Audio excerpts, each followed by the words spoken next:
Hello everyone and welcome back to Newegg TV. I'm Steve and today I'm going to do an overview on this docking hard drive station for your 2.5 inch and 3.5 inch drives from ICY DOCK. This is model number MB981U3-1SA. Alright, now I did mention it's 2.5 inch and 3.5 inch, but I also wanted to mention that it's also for SATA as well as IDE drives. So if you have the need to get connection back to those older parallel ATA drives, then this particular device is going to help you with that. And it also has USB 3.0 connectivity. So moving right along, this is the manual, starting with that. And then we do have a USB 3.0 connector here. As you can see, they'll be using this as the connectivity between the hard drives that you have in this particular stand, as well as the ones that, as well as your USB drive, giving you a lot of connectivity, but of course it's going to be limited to the hard drive speed itself. Then we have the AC adapter, and this is pretty much the meat of the device, and this is the actual docking station. So I should probably mention this last. So let me start with the actual docking station itself, and I'll reattach this back inside of it. Give me a moment to do that.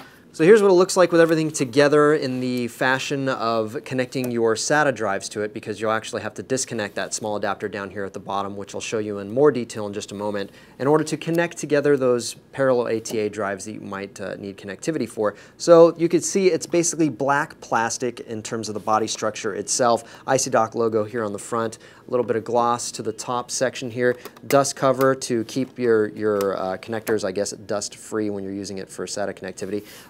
Large ejection button here that's going to help you to pop the drive off of the connector at the bottom. On-off button, and that's basically going to help you to, I guess, more conveniently swap drives without unplugging it first. So you'd basically be able to tap that button. Of course, you should be ejecting the drive naturally from your operating system first. Operating systems, by the way, you guys, Mac OS, as well as Mac OS 10, as well as Windows, I should say. So keep that in mind. And probably Linux too, actually, now that I think about it. On the back here, you can actually see where the power connector would attach itself right in that little AC adapter hole, as well as where the USB 3.0 connector would attach here.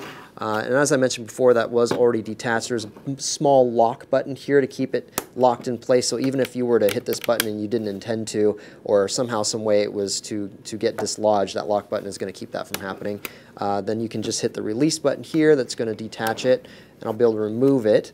At the very bottom here, you can see there's a very small like cubby area, and that's essentially so that you can hold the 4-pin Molex connector here, and that's sort of a small extension in order to be able to connect in your parallel ATA connector to your IDE drives. So you have a 3.5 inch connector. You actually don't have to worry about having a 3.5 inch to 2.5 inch adapter either, because it actually has a 2.5 inch IDE connector here as well. So that's very beneficial for you guys if you're working on older systems and you want to be able to recover data from those drives. It's just nice to have every kind of connector in one place. Then of course we have serial ATA as well. That's the standard ATA connector for the revision 3 6 gigabit per second connectivity. Of course, the speed of the drives, you guys, of course you're going to have to know that the hard drive is going to be the limiting factor here, not the USB 3.0 connectivity. And if I spin this around here, you can actually see the power that would connect in for the 4-pin Molex, and that's, of course, as I mentioned already, for the PATA connectors here. And this is the power button. There's only a small, see if I can press it here, there's a very, very small section that just kind of pops out when I hit the button at the very top of the dock, obviously making connection with this particular button at the very bottom. Alright guys, that's going to wrap up this overview of ICY DOCK's docking station for 2.5 inch and 3.5 inch drives using USB 3.0 connectivity. One last thing I actually forgot to mention, and that is that if you're using SATA 2.5 inch drives, that you'll actually get power from the USB bus in order to power those drives instead of using the AC adapter. Of course, if you're going 3.5 inch, then you're still going to need the AC adapter. Just keep that in mind. But other than that, that's going to wrap up this overview, guys. Thanks so much for watching. Don't forget, if you liked the video, to click the like button. And if you haven't already done so, click subscribe to any of our various YouTube channels. We'll see you guys very soon.